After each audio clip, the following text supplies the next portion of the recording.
Have you ever wondered what turns a person into a monster? Let's go back in time, not to the battlefields of World War II, but to the quiet towns of late 19th century Austria to explore the childhood of a boy named Adolf Hitler. Was he born evil, or was he a product of his environment? Born in 1889 in Braunau in a small town on the border with Germany, Adolf's early life was far from stable.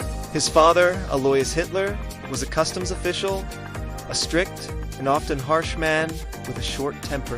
The family moved frequently, bouncing from one town to another. This constant uprooting meant young Adolf struggled to form lasting friendships and always felt like an outsider. Imagine being the new kid over and over again. It's tough for anyone. His relationship with his father was particularly strained. Alois had a clear path for his son, follow in his footsteps and become a civil servant. But Adolf had other dreams. He was a daydreamer, captivated by art and history, and he saw a future for himself as a great artist. This clash of wills created a constant source of tension in the household.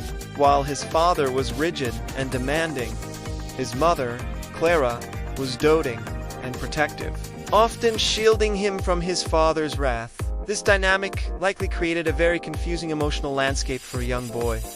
School was another battleground. He did well in primary school, but as he entered secondary school, his grades plummeted.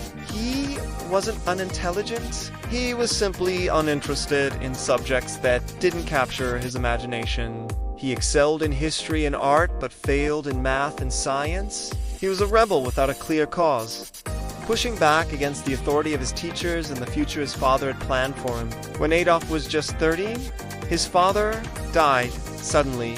This event, you might think, would free him to pursue his artistic passions. However, it also plunged the family into financial uncertainty. A few years later, his beloved mother was diagnosed with breast cancer and passed away. Archduke Adolf found himself an orphan, alone in the world with a small inheritance and a massive, yet untested ambition.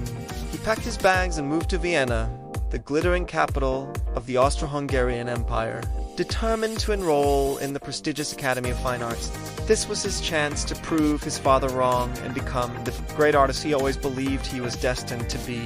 But what happened next in Vienna would shatter his dreams and set him on a dark, terrifying path that would change the world forever. What do you think was the biggest factor in his early life?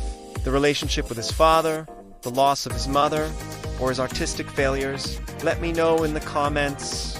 And if you found this interesting, don't forget to like and subscribe for more dives into the hidden corners of history. Thanks for watching.